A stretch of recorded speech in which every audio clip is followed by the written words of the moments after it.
조선판 좀비 호러물 킹덤이 14개월의 기다림 끝에 시즌2가 넷플릭스를 통해서 공개되었습니다. 공개되자마자 엄청난 이슈몰이를 하고 있죠.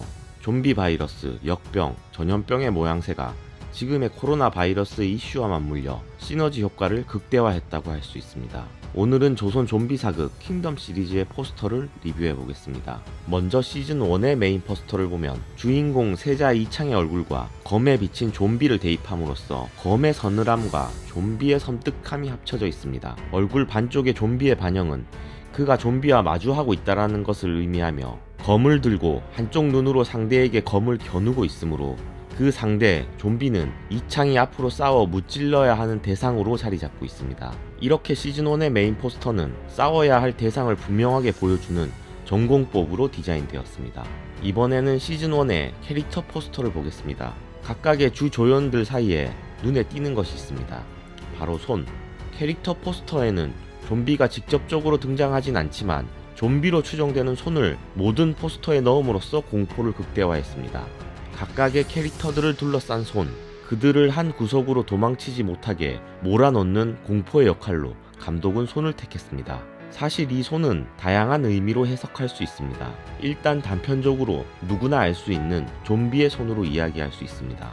손의 피부색도 거무튀튀한 게 역병에 걸린 것처럼 보이죠. 게다가 여느 좀비물에서 그러하듯 좀비는 때로 몰려다니며 사람들을 공격하는 습성을 지니고 있습니다. 이는 각각의 캐릭터들에게 직접적으로 공격을 가해 위협하거나 혹은 간접적이더라도 공포로 몰아넣는 것은 엄연한 사실이기 때문에 그들이 우리에게 달려드는 손, 그 손은 더 공포스러울 수밖에 없습니다. 포스터에서 또 다른 손의 의미는 세력입니다.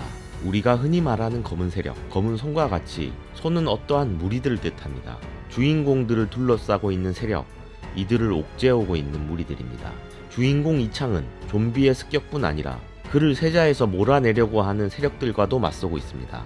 조학주 대감은 왕과 세자를 몰아내고 그 자리에 자신의 가문을 앉히려고 하는 검은 세력으로 극을 이끌어갑니다. 이렇게 세자 이창에게 다가오는 손은 조학주 대감의 세력으로 볼 수도 있는 것이죠. 다르게 본다면 조학주 대감 역시 자신에게 굴복하지 않고 자신을 견제하며 역병의 근원을 파헤치려는 세력들에게 둘러싸여져 있는 것 역시 사실입니다. 물론 검은 세력은 아니겠지만 조학주 입장에서 본다면 달갑지 않은 세력들이고 자신의 계획을 방해하는 세력들인 것이죠. 의녀 서비는 앞서 둘보다는 조금 더 근원적인 세력, 역병, 즉 바이러스들과 맞서고 있습니다. 어떻게 자신의 환자들이 바이러스에 감염되었는지 그리고 그것을 치료할 약제는 없는지를 탐구하지만 이 역시 그것을 감추려는 세력과 기하급수적으로 불어나는 역병의 세력에 밀려 여유치 않습니다. 안현대감과 무영 역시 세력 사이에 갈등하는 인물들입니다. 안현대감은 세자의 옛 스승이자 외로부터 경상도 땅을 지켜낸 장군이고 무영은 세자를 옆에서 지키는 호위무사입니다.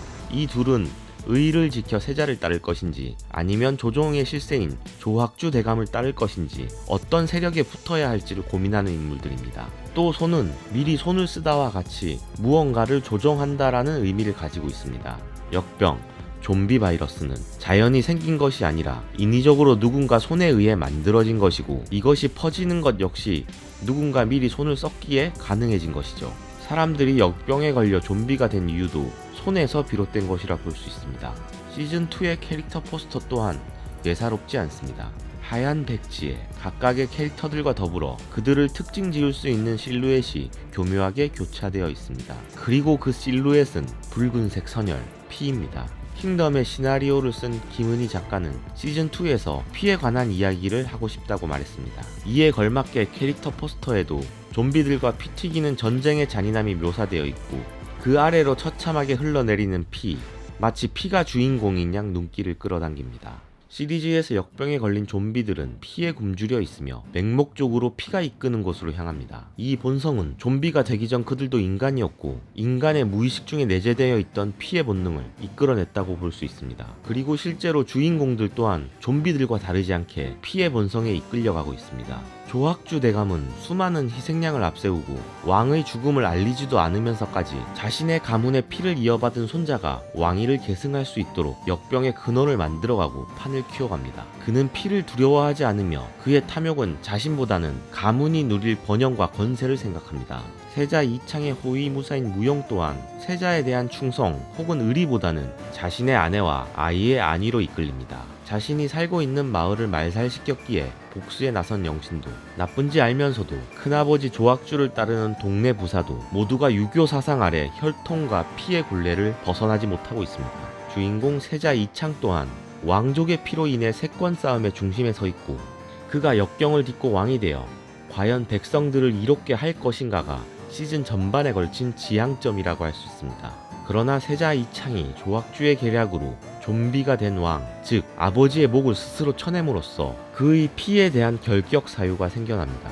신체 발부는 수지 부모라는 동양적 유교 사상에서 부모의 목을 베었다라는 것은 그 어떤 이유에서든 용서될 수 없는 일이죠. 이 장면은 킹덤 시리즈에서 가장 큰 충격과 반전이 있는 장면이고 또한 결말에 대한 복선까지 깔려 있습니다. 단순히 역병에 걸린 왕의 목을 친 것이 아니라 그는 아비의 목을 자른 것이고 나아가 피의 계승을 거부하는 복선으로 이용됩니다. 시즌2의 결말에 이창은 결국 왕을 포기하고 새로운 삶을 개척해 나가는 것으로 마무리되죠. 피의 굴레를 멋지게 비켜감으로써 뻔할 뻔한 결말을 통쾌하게 비틀어 버렸습니다. 과연 시즌3에서는 어떤 이야기를 던져줄지 어떤 포스터를 선사할지 기대해봅니다.